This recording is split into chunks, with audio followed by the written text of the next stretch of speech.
Shouts out to my people. Shouts out to my people. Sending love, positivity, and good vibes to my people, man. I hope you guys are doing good today. I'm doing great.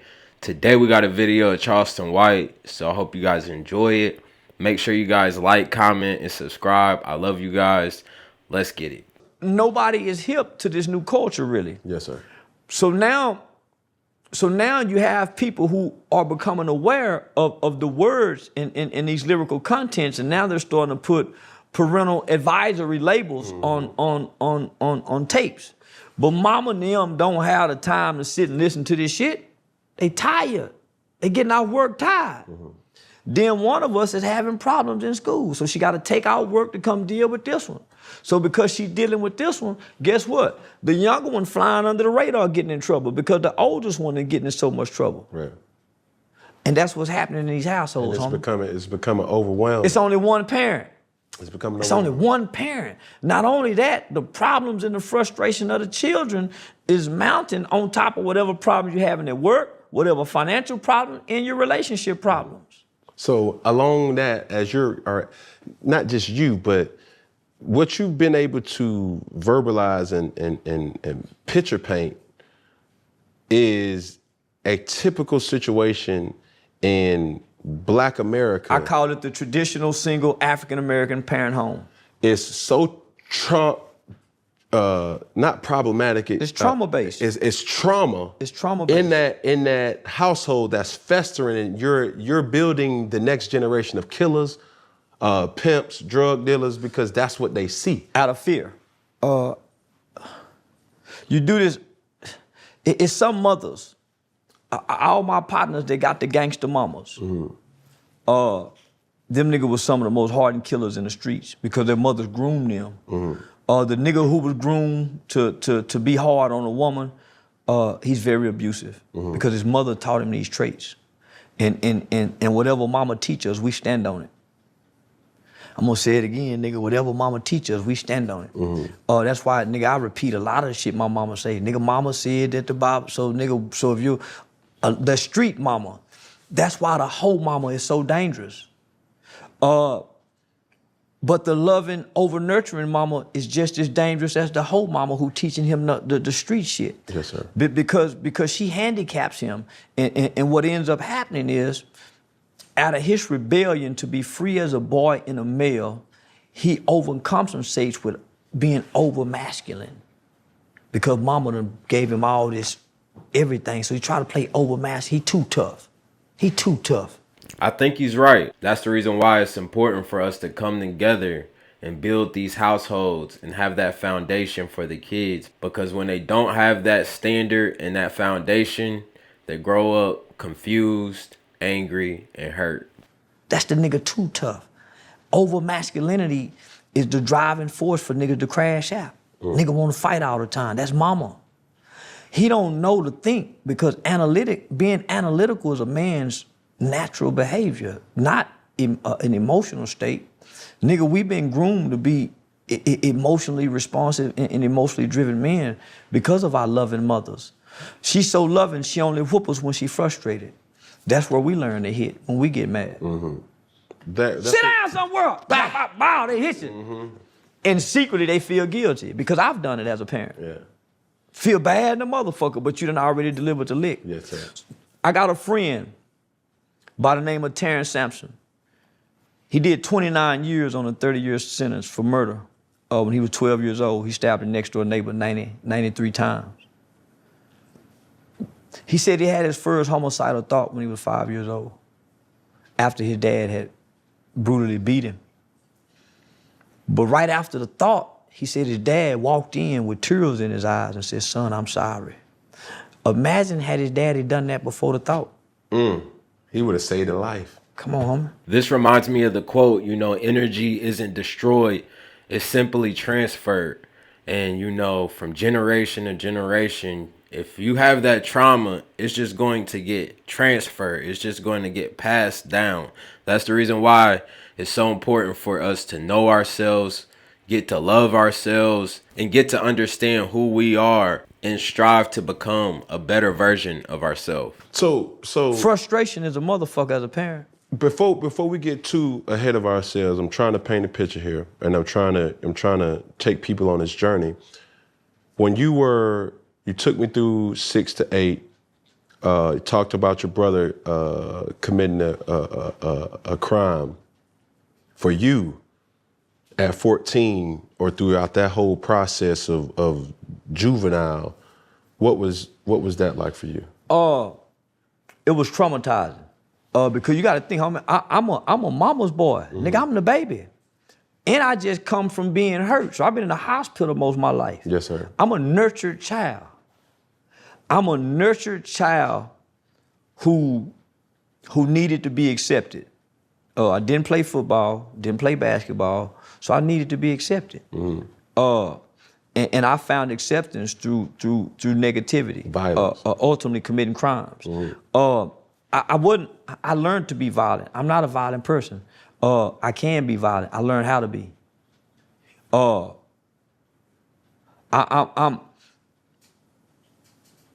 I've done a lot of violent things in my life, but I was playing, trying to fit in with the environment.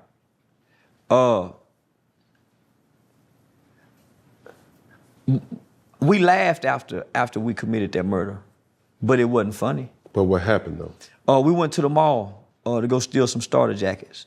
So I had ran away from home. So my mother, I told you I got a younger sister. So my mother was pregnant.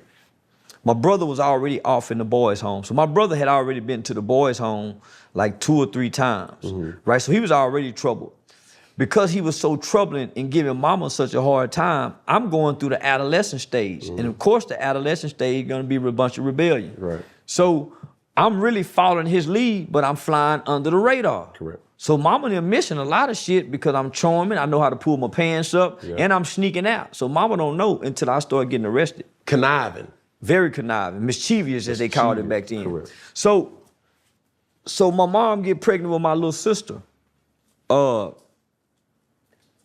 And naturally that triggered me into another part of rebellion. I ain't gonna be the baby no more. Right, you the man. Yeah, right? I ain't gonna be the baby big no brother more. now. Yeah, but I didn't want to be the big brother. I want to be the baby. Yeah. Nigga, I'm the baby. And so naturally I rebelled at 13 years old, going on 14, mom for to have another baby. So I ran away from home. And I tell this story, I used to run away from a good home, nigga, my own bedroom, walking on marble floors, a bathtub trimmed in gold, nigga, food in the icebox, to go play poor with my partners in the projects. Because I wanted to be accepted amongst the poor. Because the culture in our community make you feel like you ain't real if you ain't embraced by the poor. In the comments, let me know how you guys feel about what he just said. Do you think our culture embraces poverty? Me, I can see where he's coming from. And to be truthfully honest, the reason why I like Charleston White is because he's really relatable. You know, a lot of people call him Uncle Ruckus, but he's vulnerable, he's honest, and he tells his truth. And I think that he tells his story from a changed man's perspective. And if anything, I feel like he's doing this, for the money and the benefits. I think it's a method to his madness. And I think that, you know, this is the only method where he thinks he can make an impact and a change. So well-to-do kids throw everything away just to go hang with the poor in the projects all day, doing nothing, just hanging. So that's what I wanted to do, man. So I ran away from home and went and did it. And went on a crime spree from snatching purses, stealing cars, breaking into houses. That's how we was able to get the gun. We broke into one of my former girlfriend's houses, whose dad was a Dallas police officer at the time. Stole their Nintendo VCR, went and pawned it. Just on a crime spree. But boy, you was hell, boy. See, children are impulsive, right? That's where brain development comes in at, right? The prefrontal cortex. So most kids, unless they come from extreme poverty, are not committing crimes for financial gain. It's for the thrills and feels, the excitement of this shit, the rush. Yeah, the rush. So that's the impulse. Yeah, that's the impulsiveness of a kid when you're supposed to be getting this playing football. You're supposed to be getting this in boxing, but we're not. So this the element of children that's getting their sports fix, right? So That's definitely a gem right there. Especially as a kid, you know, you get distracted. And if you don't have a goal, something you're striving for, and a purpose, it's very easy to get distracted and get into some bullshit. So make sure you guys get up and put your energy towards positive things. it was just for fun, and it ultimately ended up costing a innocent man his life. So we go to the mall. The plan is just to go to Foot Locker, grab some hats and some starter jackets, and run out. So the first time we went, they had a young black dude look like he run fast. So we didn't do it. I got two partners right now today, nigga named Tawan Harris and Denarcus Miles. Both of them niggas older than me. So the first crew we went to go do it with, we were like, nah, man, fuck that. I said, man, let's go get Denarcus. So I went to go get Denarcus just to drive. And Tawan was over there getting his haircut. Them niggas supposed to caught a murder case. He was cutting Tawan hair out. The nigga said, nah, man, come back and get me. Well, I was too anxious. I ain't go back and get Denarcus. I went and got Tawan, Big Tawan, and Little Tawan. Went to the mall, grabbed the jackets, grabbed the hats, ran out. And in the process of us running out, my victim, which was a little small white guy by the name of Michael Levy, he had just got married 3 days prior to that. He saw what was happening because he was working on his car in the parking lot. And so he tried to stop us. He ran and dove on top of the car. He started hitting the windshield with whatever wrench he had in his hand. And so I'm in the back seat saying, man, go, nigga, drive. My partner in the front seat, he can't put the car in gear. You know, back then, them motherfuckers go up and down. Yeah. And you can have the car and drive and cut it off and take the keys out. And so that's what he did. He reached inside the car and cut the car off and took the keys. And so... and how old were you at this time? I was 14. I had just turned 14. So I was 14. We was all 14, 15, 16, 17. So when we get out the car, I was sitting on the gun. So I get a gun to my partner. So I'm encouraged, man, shoot that motherfucker. And he shoot him. He wasn't trying to kill him. It's just that the gun that we had was a 38. Well, actually was a 357 snub nose with blue tip hollow points in it. So when he shot the gun, it went up and hit him one time in the chest. And because of the bullets, they thought we shot him in the back. You know, because them motherfuckers... expand as soon as on impact. So they thought we shot him in the back. He died in the parking lot. So Tony Dorsett had just opened a club up. He was still playing for the Cowboys. I think he had just retired for the Cowboys or was still playing. He had just opened a club up right where the incident occurred. So it made headline news, front page paper. It was real big because we were 4 black children who had killed the white man. And in a week, within that same week, 3 skinheads had killed this black man that was sitting on the back of his car. So both of them were very high-profile cases, which of course, in the media, the white kids were being treated lenient and we was getting more time. But I got less time than anybody. But my mother was financially able to go out and get some of the best lawyer representation in the city, which was a guy by the name of Carl Mallory and Louis Stearns. And Carl Mallory is dead now. May God rest his soul. And Mr. Stearns ended up becoming Judge Louis Stearns. So he just retired from a judge. So I had 2 of the best lawyers in the city. My co-defendants, homie, their mama and them couldn't afford that shit. One of my co-defendants got out on bond. And his mother moved him to, I think, Oklahoma or something. And he ended up dying, running from the police in a high-speed chase. My oldest co-defendant got 99 years, went back on appeal, and was released on a 25-year sentence. The 16-year-old shooter got 75 years. He's still incarcerated right now to this day. Our crime happened September 18, 1991. So I'm one of the first children. Oh my, I just got chills. I'm one of the first children in Fort Worth, Texas to be tried and adjudicated for the crime of murder in the early 90s. In the state of Texas, I'm one of the first children who followed in a group of children who was tried, adjudicated, and sentenced for the crimes of capital murder and murder, who was sentenced under Texas juvenile law It's called Texas Juvenile Determined Sentencing Law, where a kid can be sentenced up to 40 years. So I got a 12-year sentence for capital murder. Wow, I just got goosebumps and chills too. That story is crazy. The reason why he's so smart and his background and going to jail, you know, that built so much character. So it's cool to see, you know, where Charleston White came from. So take me back real quick to the individuals who killed the black boy. How long did they get? Boy, I almost said his name. Josh, I think Josh got like 12 or 13 years. The white guy who pulled the trigger, he got like 50 years. And then the other guy got like, barely 20 years. So all of them got significantly lower amounts of time than my counterparts. So me and Josh, we was in the boys' home together. He was just a white kid, homie. You know. The same dude that was a part of the...